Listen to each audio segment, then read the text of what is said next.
Hello, I'm Bob Christ, contributing editor and photographer at National Geographic Traveler magazine and travel columnist for Outdoor Photographer magazine. I'll be your host for this Nikon School program, a hands-on guide to creative lighting. It's packed with valuable information, demonstration, and instruction to get you shooting as soon as possible.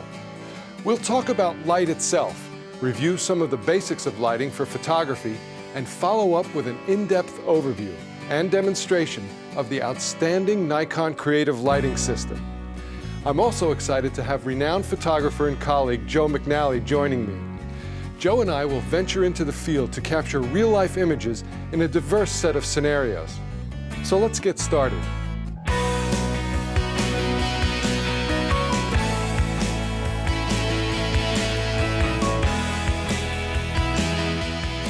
As we explore the many facets of light, it becomes clear that light is the single most important tool that a photographer has to work with. In fact, the very meaning of the word photography is drawing or writing with light. Now, the more you understand about light, how to use it, how to modify it, and what subject matter looks good in what type of light, the stronger your photographs will become. You know, a photo editor friend of mine at National Geographic Traveler magazine once told me that he'd rather look at a photograph of a line of hanging laundry shot in beautiful light than a picture of the Taj Mahal shot in dull, ugly light. But what is it that makes light beautiful, or dull, or ugly, or magical? These are all very abstract words that may not help us understand the nature of light or how we can work with it. We need to break the subject down into more concrete terms. Now, even though we're going to be discussing the use of flash and the Nikon creative lighting system of speedlights, let's start by talking about the sun.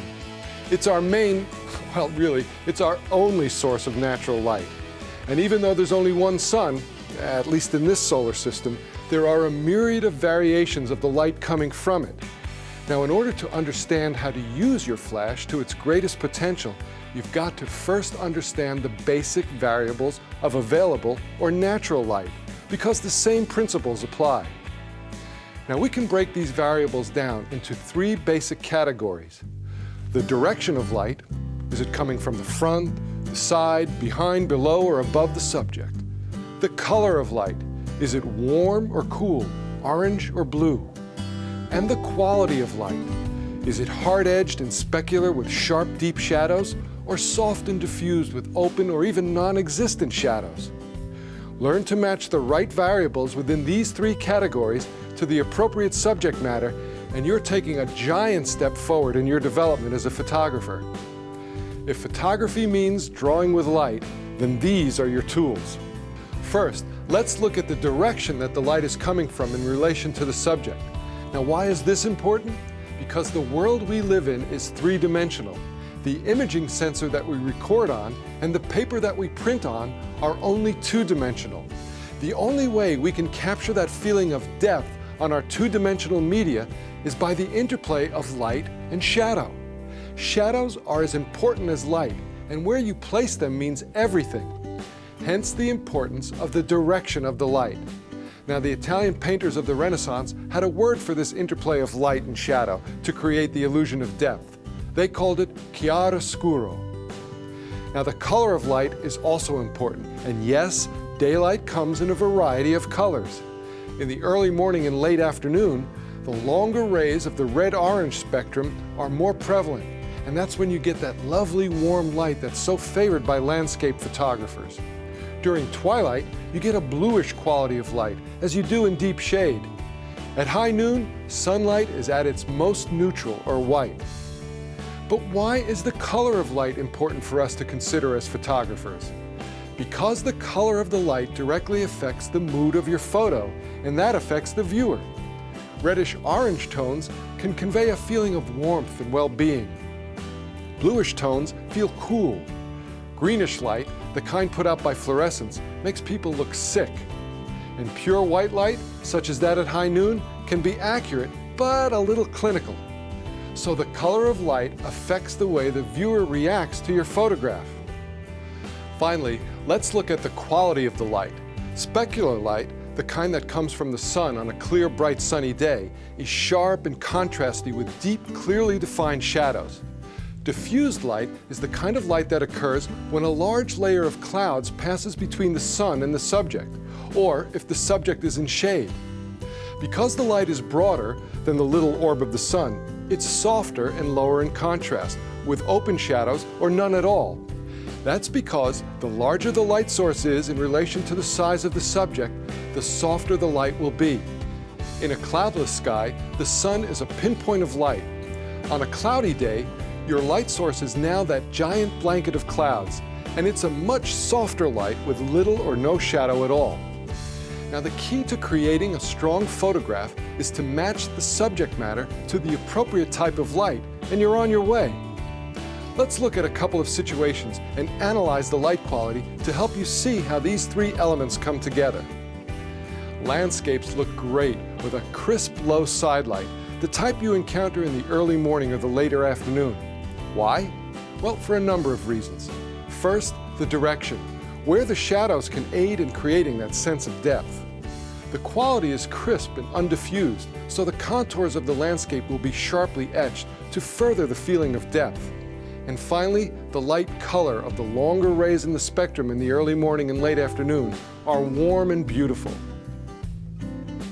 Now, portraits and people shots also look great with the light coming from the side to give a roundness to the subject. But usually, it's a softer, more diffused light quality that is much more flattering to the human face and figure than harsh specular light. As for the color, almost any picture of a person will look healthier and more pleasing in a slightly warmer than neutral color palette. That good old golden light of early morning or late afternoon again. Okay, at this point, you may be asking yourself, if we have natural light, beautiful natural light from the sun in a myriad of configurations, why do we need anything else? Well, there are at least three reasons.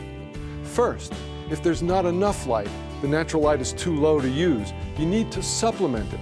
This might occur indoors, at night, or even deep in shadows. Secondly, sometimes the actual range of contrast that natural light presents is too broad to record on our digital imaging sensors or our pieces of film. That's right, our eyes are amazing optical instruments. In contrasty conditions, such as those on a sunny day with bright highlights and deep shadows, they can actually see more detail in those extreme highlights and shadows than our cameras can record.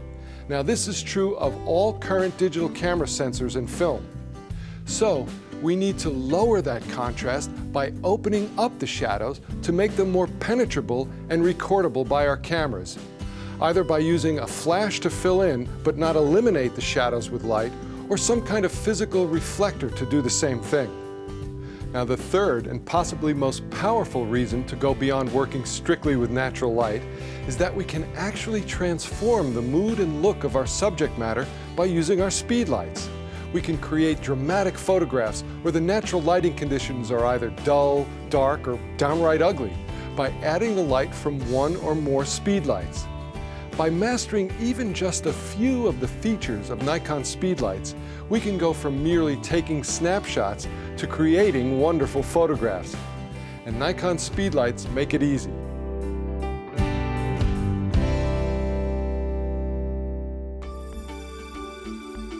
Over the years, flash technology has evolved steadily and has become more and more versatile. The creative use of flash is no longer just in the hands of a small number of experienced professionals. Today, we have the Nikon Creative Lighting System, engineered to integrate seamlessly and wirelessly with your Nikon camera to easily create wonderful flash photographs. What's different about flash? So far, we've been discussing all the similarities between flash and natural light in terms of the quality, direction, and color of the two light sources. But there are a couple of significant differences. The first and biggest difference is that while we can control the amount of natural light that hits the camera's sensor using a combination of aperture and shutter speed, flash is essentially controlled by only the aperture setting. This might be a good time for a quick review of the terms. Aperture, or f-stop, describes the size of the opening in the lens diaphragm that lets in the light, A wide or fast aperture, say f2, f2.8, or f4, lets in more light than a smaller aperture like f16, f11. Yes, the bigger the number, the smaller the aperture. Now, besides controlling the amount of light coming in through the lens, the aperture also affects the depth of field in a photograph. A wide aperture has less depth of field than a small aperture. Because the duration of the light that a flash emits is so short, beyond 1/30,000th of a second, the shutter speed of the camera, that is, the amount of time that the shutter curtains are open, doesn't really affect the amount of flash hitting the sensor or film plane. The only real way that shutter speed affects our flash is that we've got to make sure that the shutter curtains are wide open at the moment the flash goes off, so that they synchronize. The fastest shutter speed that a camera can successfully do this with a given flash is called the sync speed. It varies with the camera body. For example, some cameras can sync up to 1/250th of a second and others at 1/200th of a second. Our Nikon speed lights and cameras also have a special high-speed sync function where the flashlight pulses quickly and allows us to synchronize at much higher shutter speeds, even as high as 1/8000th of a second. We'll show you how this works, its strengths and its limitations, a little later in this video. But for now, it's just important to remember that to use flash in most situations, you have to make sure that you're shooting at the camera's sync speed or slower. Yes, that's right. Any shutter speed that is slower than the maximum sync speed can also be used with Nikon speed lights. And it's a technique called slow sync flash that we'll also be looking at later. So to recap, the amount of flash that hits the camera's imaging sensor is controlled by the aperture and not the shutter speed.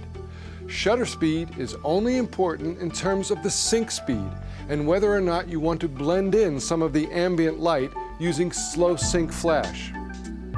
Now, the second important difference between natural light and flash is that with flash, the intensity of the light falls off very quickly as the subject's distance from the light source increases. Now, you've probably seen this effect in your own flash photography. Now, there's a term in physics to describe this rapid light fall-off, and it's called the inverse square law. But what you need to remember is that your flash illumination will fall off quickly, so you can't light subjects at multiple distances with the light from just one flash. So let's work with some sample lighting setups to show you how the basic variables of direction, quality, and color of your light can be used. We'll also look at how to set up our speed lights for seamless off-camera work. All right, let's start shooting. We're working today with Taylor. She's a talented young actress from Rhode Island. Taylor, just sit right there. And here we go. Now, this is the way most of us use our flashes the first time. We stick it in the hot shoe and we aim it directly at our subject. Now, there's nothing wrong with that. It produces a very frontal, very specular type of light. But is it the most flattering light? Well, not necessarily. It's kind of clinical. It's the kind of light they use to take your passport picture or your driver's license. It'll work, but it's not the most flattering that we can do. But let's just see what it does. Even with a beautiful young lady like Taylor, here we go. Okay. All righty. Let's see what we have. Okay, there she is. And as promised, it's frontal light. The shadows are behind her. The background has fallen down very much. It's very dark. We do see a lot of detail in her face, but it's a harsh light. We can see these strong shadows in her neck here. So let's see what we can do to improve that. Okay, the easiest and simplest thing you can do is to diffuse the light, change the quality of the light. Now we're going to turn a specular light source into a diffused light source by simply aiming it up at the ceiling. Now, hopefully you've got a ceiling that's 10 feet or below. It's got to be white because it'll pick up the color. But let's see what happens simply by turning the flash up towards the ceiling and creating a larger light source. Okay, Taylor, here we go. Let's see what that does for us. Now the light is coming from above.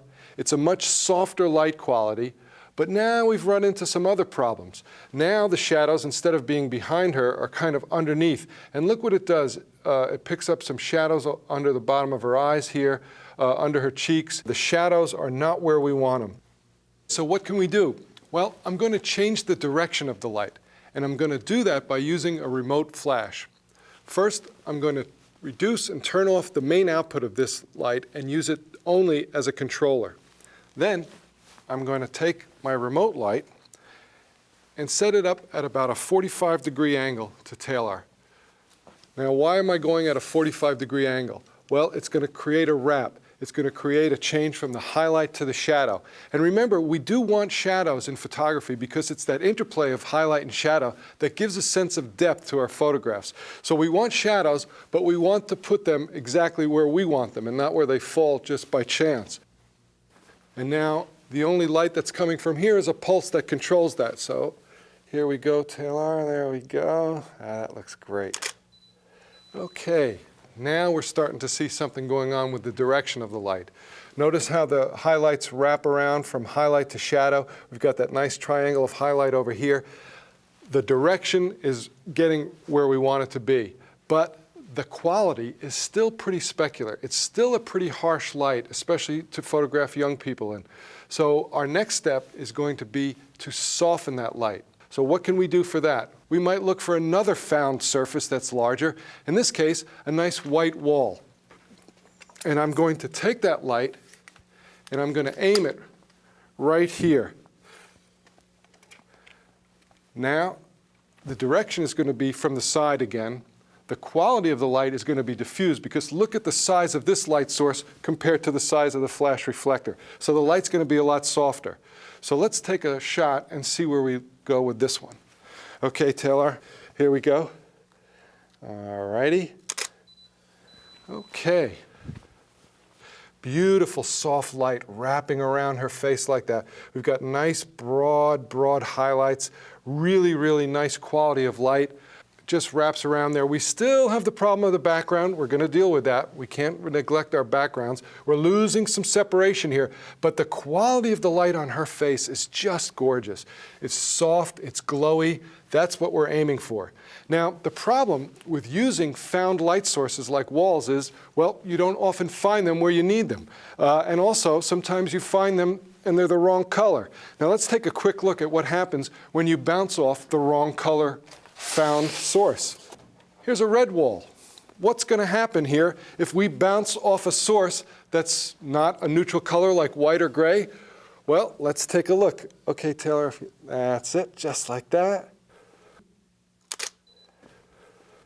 It's easy to see that you've got to work with a neutral light source for bouncing, otherwise you're in deep trouble. This is a very mysterious, very moody shot, but it's not exactly what we're looking for a nice beauty headshot. So remember, white or light gray, something neutral. Found light sources are not going to work for us. What can a photographer do when the ceilings are too high or they're black or gray or the walls are not in the right place? Well, most of us prefer to use something like an umbrella. The umbrella is a larger light source. It's very portable. You can use it in a number of ways. You can bounce into it, or you can shoot through it. Now, most of the time when we're shooting portraits, we prefer to shoot through the umbrella. Why? As I bring this closer to Taylor, it becomes a larger light source in relation to her. If I bounce into it like this, it's a little farther away, it becomes smaller. So the direction of the light is coming from the side. The angle is 45 degrees, but now it's a diffused light source, and it's controllable. Okay, Taylor, here we go. Looking right at me. Now we're seeing the beautiful wraparound light. It's soft, it's glowy, it's controllable. And we're getting a little bit of spill on the background. We're picking up a little more separation from the background. Not enough, but a little more. We still have a problem here, I think, with some deep shadows. This is a very mysterious kind of shot, but I think for a younger subject, you want to open it up. You want to get a little more fill. Keep in mind that your eyes can see a lot more detail in shadows than our digital chips can. Our eyes are remarkable instruments, and they have a much wider range of tonal recognition than any digital chip has to date. So we might want to open up those shadows just a little. We still want shadows, but we want them to be penetrable. How can we do that? Well, we could add another light, but I prefer to use a reflector. A reflector, simply a white source. These are foldable reflectors that I can carry in the back of my camera bag anywhere. And I'm going to put that right on the shadow side here. You'll see this will catch the light coming from the umbrella. It'll bounce it back. It'll open up the shadows, but it won't override them. So let's see what the simple addition of a reflector does for this photograph. Okay, Taylor, you're looking good. There we go. All right. Let's see what that fill card does for us. Now we've got a beautiful wrap from highlight to shadow. The shadow side is nice and open. There's a glow there, catch light in her eyes. This is really starting to shape up. If I'm looking for something I want to improve on this, the background is still a little dark. We're losing the separation between her dark hair and the background and the dark blue down here. So now I need to create some kind of separation without losing this beautiful quality, this beautiful wraparound quality, this soft light. And the way we're going to do that is we're going to add a little light right onto the background. The background is too dark in our photograph, and that will lighten it up and separate it from her. So what I'm going to do is aim that light so it comes right, hits right behind where she is, and illuminates that portion of the backdrop. Okay, here we go. Looking good. We're going to try this with the background light, and wow. Okay, that's really starting to shape up nicely. See how now, with the background light, we've got beautiful separation. Everything is clearly outlined.